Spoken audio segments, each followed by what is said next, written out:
London marathon ആകാംക്ഷയോടെ കാണുകയാണ് Peter ഗ്രേയും കുടുംബവും. അപ്പോൾ ഇളയ മകൾ ടാനി പിതാവിനോട് പറഞ്ഞു, എനിക്കും മാരത്തോണിൽ പങ്കെടുക്കണം.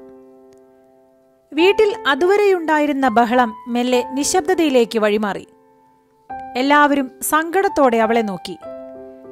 എനിക്ക് ലോകമറിയുന്ന കായിക താരമാകണം, ഞാൻ ആവുക തന്നെ ചെയ്യും എന്ന് പറഞ്ഞ് അവൾ തന്റെ വീൽചെയറുമായി തിരിച്ചുപോയി. തന്റെ മകളുടെ ആഗ്രഹത്തോട് എങ്ങനെ പ്രതികരിക്കണമെന്ന് ആ അച്ഛന് അറിയില്ലായിരുന്നു. കാലം കടന്നുപോയി.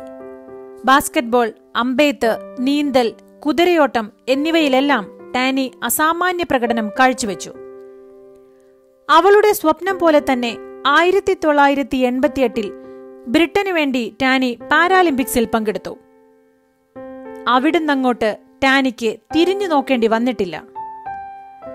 പാരാലിമ്പിക്സിൽ 16 മെഡലുകൾ, അതിൽ 11 സ്വർണം, 6 തവണ ലണ്ടൻ മാരത്തോൺ ചാമ്പ്യൻ, 30ഓളം ലോക റെക്കോർഡുകൾ സ്വന്തം പേരിനൊപ്പം എഴുതി ചേർത്തു കാരിസ് ഡേവിനോരേഗ എന്ന ടാനി. ചിലരുടെ നിഘണ്ടുവിൽ ഒരു വാക്കുണ്ടാകില്ല, അസാധ്യം എന്ന വാക്ക്.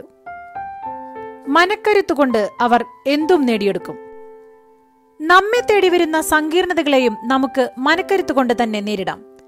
ഇടയ്ക്കൊക്കെ അസാധ്യം എന്ന വാക്കിനെയൊന്ന് നമുക്ക് മറക്കാൻ ശ്രമിക്കാം. ശുഭദിനം.